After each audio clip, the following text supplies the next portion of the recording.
नमस्कार, मैं हूं आंचल सिंह और आप देख रहे हैं अपना पसंदीदा चैनल पीआर इंडिया न्यूज। तो आइए देखते हैं आजमगढ़ की कुछ खास खबरें। स्कूल कैंपस में बैठकर जिस गुरुजी को ज्ञान बांटना चाहिए था, वो बीआरसी कार्यालय के बाहर गाड़ी वाले को भाड़ा बांट रहे हैं। क्यों?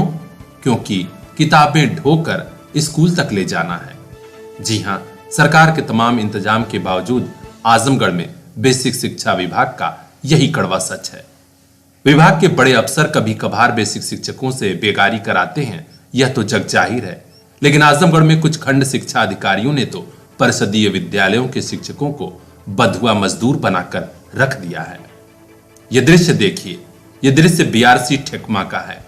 यहाँ के डिप्टी साहब को विभाग ने, सरकार ने जिम्मा सौंपा है कि क्षेत्र के स्कूलों में किताब भिजवा दीजिए, लेकिन इन्होंने किताब भिजवाने की बजाय सभी सरकारी स्कूलों में एक फरमान भिजवा दिया कि प्रधानाध्यापक आएं और खुद किताब लेकर जाएं।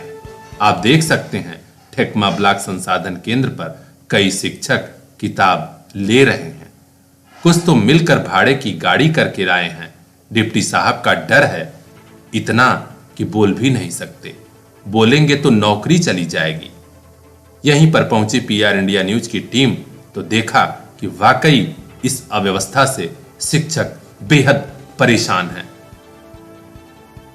वैसे तो कोई ज्यादा इस पर कुछ बोल नहीं रहा था, लेकिन हिम्मत दिखाई प्रधानाध्यापक मनोज कुमार राय ने। श्री राय ने बड़ी बेबाकी से कहा कि शासन से पैसा मिलता है, फिर भी डिप्टी साहब शिक्षकों से किताबें ढुलवा रहे हैं। अब मीटिंग में एक दिन ये कहा गया कि अभी हम दशहरा तक सप्लाई नहीं करवा पाएंगे, ऐसा खंड शिक्षा अधिकारी ने कहा। जी। अध्यापक जो चाहते हैं। खंड शिक्षा अधिकारी का क्या नाम है? विश्वजीत कुमार। विश्वजीत कुमार, क्या कहा उन्होंने? उन्होंने कहा कि अभी हम पहुंचवा नहीं पाएंगे, हमारे पास शासन से धन नहीं आया है, जिसको ज़रूरत हो वो खुद से ले जा सकता है। क्या ऐसा वास्तव में है? शासन से धन आया है कि नहीं? जितनी मुझे जानकारी है वो तो ये है कि शासन से धन एक ही साथ अवमुक्त हो जाता है। जी। जितने की किताब आप खरीदेंगे उसका 6 से 7% आप ढुलाई पर खर्च कर सकते हैं। वहाँ पे सबको बुलाया जा रहा है क्या आप लोग स्वयं लेके जाइए किताब अपने विद्यालय? जी हाँ, लोग ले भी गए। इतना ही नहीं, डिप्टी साहब के जिम्मे ड्रेस और जूता मोजा बांटने की जिम्मेदारी भी थी।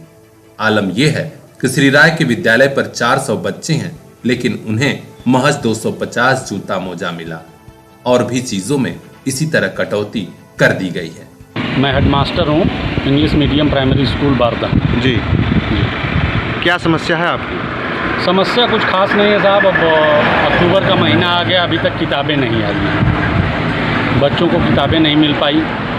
ड्रेस में दिक्कत हुई। ड्रेस हम लोगों के खाते में आया तो 100% आया, हमने 100% बांटा। लेकिन बैग है, स्वेटर है, जूता मोजा है, ये डिप्टी साहब को बांटना था, खंड शिक्षा अधिकारी को। जी।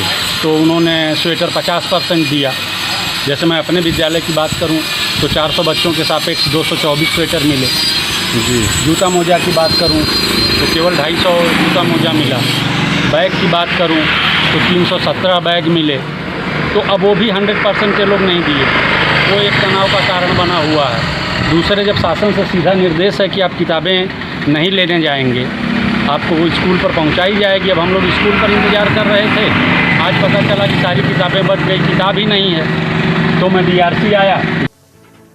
इस मामले में ज्यादातर शिक्षक विरोध नहीं करते कि डिप्टी साहब कलम की तलवार चला देंगे, लेकिन प्रधानाध्यापक मनोज कुमार राय ने साहस दिखाते हुए कहा है कि खंड शिक्षा अधिकारी विश्वजीत कुमार के क्रियाकलापों की जांच विभाग के बड़े अफसर और जिलाधिकारी खुद कराएं, तभी सारे भ्रष्टाचार का पता चल पाएगा।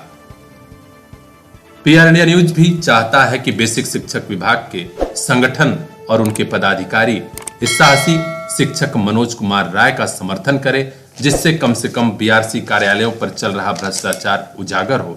अन्यथा इसी तरह जिले भर के शिक्षकों को बंधुआ मजदूर बनाने में देर नहीं लगेगी।